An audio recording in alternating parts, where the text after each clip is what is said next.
안녕하세요. 골든서프 아카데미 차이남입니다. 자, 이번 시간에는 해외 선물 기초 교육에 대해서 설명드리도록 할게요. 자, 먼저 주식과 해외 선물 어떻게 다른지에 대해서 설명드릴 텐데요. 자, 보통 이제 크게 4가지로서 진행을 할 건데 오늘은 선물의 특징에 대해서 살펴보도록 하겠습니다. 자, 주식과 선물의 차이점, 그리고 선물이 무엇인지, 그리고 선물의 특징에 대해서 살펴볼게요.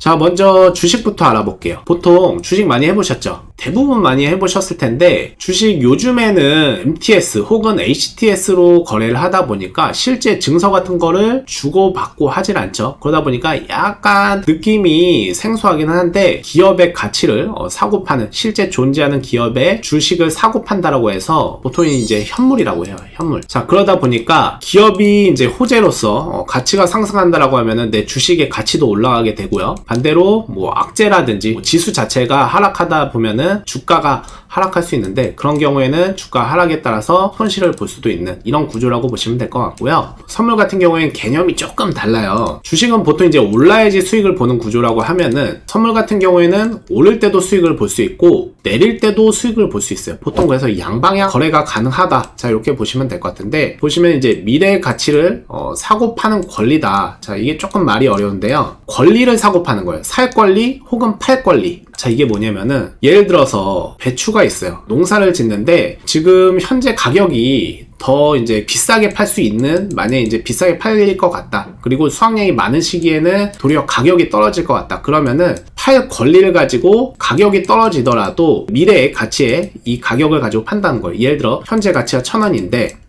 자, 미래에는 뭐 수확량이 굉장히 좀 많아져서 800원 혹은 500원까지 떨어질 거라고 예상이 되면은 나는 현재 팔 권리를 가지고 이 시점에도 1,000원에 팔 수 있다는 거예요. 그러면 그만큼의 차익을 낼 수 있다. 자, 이렇게 보시면 될 것 같고요. 자, 반대로 그 해에 이제 그 농사가 굉장히 좀 잘 안 됐어. 비가 너무 많이 온다든지 비가 너무 안 와서 가뭄이 일른다든지 그래서 이제 뭐 농작물이 시원찮은데도 굉장히 비싸. 현재 가격보다도 더 많이 비싸질 것 같아. 그러면 이제 현재 가격이 1,000원인데 2,000원, 뭐 3,000원까지도 할 것 같아. 그러면은 현재 가격으로서 향후에 이 가격이 되더라도 나는 1,000원에 배추를 살 수 있는 거예요. 그러면은 그만큼의 차익을 볼 수 있다. 그래서 살 권리 혹은 팔 권리, 그래서 미래 가치를 사고 파는 권리가 바로 선물이라고 보시면 될 것 같아요. 그래서 두 가지 양방향 다 거래가 가능하다라고 보시면 될 것 같아요. 자, 그리고 이제 투자 종목을 살펴보면은 주식 같은 경우에는 막 몇천 개 종목이 있잖아요. 우리나라만 해도 상장된 주식 수가 2,000개가 넘는데 근데 선물 같은 경우에도 사실은 뭐 많지만 몇백 개 그렇게 되지는 않고요. 자, 그 중에서도 지수, 금속, 에너지, 그리고 통화 이 카테고리 안에서도 뭐 예를 들어 뭐 나스닥, S&P, 뭐 항생, 골드, 원유,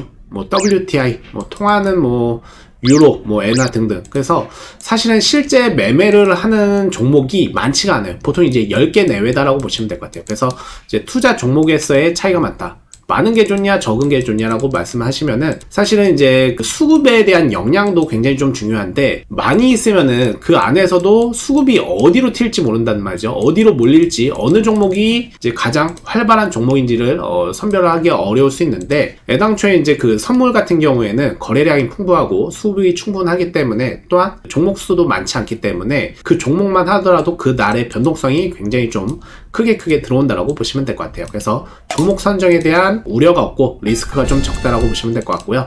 자, 투자 기간. 자, 보통 이제 투자 기간 같은 경우에는 주식 같은 경우에는 물론 이제 내가 그 단타로서 접근도 가능하지만 보통 이제 장기 보유도 가능하죠. 예를 들어 이제 연말에 뭐 배당을 노리고 주식을 사들여서 좀 이제 배당을 받을 수 있는 기간까지 보유를 한다라든지 아니면 중장기 포지션으로서 이제 접근하는 방법도 있는데 아니면은 혹여 이제 내가 물렸어. 지수가 계속 하락을 해. 그래서 이제 대부분의 종목들이 지수를 추종하다 보니까 빠지는 경우가 많은데 이 경우에 내 이제 본전까지는 버텨야 돼. 그러다 보니까 본전까지 올 때까지 물타기 아니면 이제 분할 뭐 매수하는 뭐 단가 조절 뭐 이런 개념으로라도 접근하면서 이제 버틸 수가 있다. 예를 들어 뭐 상장 폐지를 당하지만 않는다라면은 내가 원하는 시기까지는 가지고 보유를 할 수 있는데 자, 선물 같은 경우에는 그런 게 좀 안 되죠. 이제 종목별로 이제 월물이 나눠져 있어서 이제 어떤 종목은 1개월 단위로서 월물이 교체된다라든지 2개월 단위 혹은 3개월 단위로서 나눠진다라고 보시면 될 것 같아요. 자, 그래서 그래서 보통 이제 만기일 이전까지만 거래가 되는데 만기일까지도 사실은 거래를 하지 않고 아까 말씀드렸던 대로 그 수급이 워낙에 많기 때문에 보통은 수익 혹은 손실을 그날 당일에 결정을 내는 데이 트레이딩 매매가 가장 선호된다라고 보시면 될 것 같습니다. 자, 그래서 이런 차이점이 있다라고 보시면 될 것 같고요. 그리고 이제 투자 방법. 자, 주식 같은 경우에는 이 기업이 좋은지, 이 기업이 나쁜지, 이런 이제 하나의 이제 그 분석을 통해서 장기 보유할지, 단기로 보유할지, 이런 이제 투자 전략을 가지고서 접근을 해야 되는데, 투자 금액 대비 몇 퍼센트의 수익, 뭐 예를 들어 이제 얼마가 올랐어. 그럼 이제 몇 퍼센트의 수익. 자, 이런 식으로서 이제 그 투자를 할 수 있다라고 하면은, 자, 선물 같은 경우에는 아까 말씀드렸던 것처럼 데이 트레이딩 안에서도 굉장히 좀 큰 수익을 낼 수 있어요. 그래서 보통은